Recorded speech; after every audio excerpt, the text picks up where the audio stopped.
ఎప్పుడు రొటీన్‌గా గుత్తొంకాయ కర్రీయే కాకుండా ఇలా దొండకాయ కర్రీ కూడా చేసుకోండి. చాలా అంటే చాలా బాగుంటుంది. చాలా ఈజీగా కూడా అయిపోతుంది. ఫస్ట్ అయితే దొండకాయలు ఇలా నేను చూపిస్తున్న విధంగా కట్ చేసి పెట్టుకోవాలి. కట్ చేసుకున్న తర్వాత దాన్ని ఆయిల్‌లో ఫ్రై చేసుకోవాలన్నమాట. మరీ ఎక్కువ ఆయిల్ కొంచెం కొంచెం వేస్తే సరిపోతుంది. దొండకాయలన్నీ బాగా ఫ్రై అయిపోయిన తర్వాత నేను లాస్ట్ వీడియోలో ఒక పేస్ట్ చూపించాను కదా! ఆ పేస్ట్‌లో ఒక టమాటా వేసి మిక్సీ చేసుకోవాలి. ఆనియన్స్ కచ్చా పచ్చాగా వేసి మిక్సీ పెట్టుకోవాలి. మరీ కొంచెం కచ్చా పచ్చాగా ఉంటేనే బాగుంటుందన్నమాట.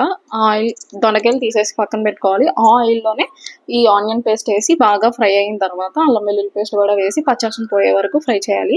తర్వాత మనం పేస్ట్ చేసి పెట్టుకున్నాం కదా మసాలా పేస్ట్, అది వేసుకోవాలి. అది అయిపోయిన తర్వాత కొంచెం ఆయిల్ పైకి తేలినట్టు అనిపిస్తుంది. తర్వాత సాల్ట్ అండ్ కారం కూడా వేసి బాగా మిక్స్ చేసుకోవాలి.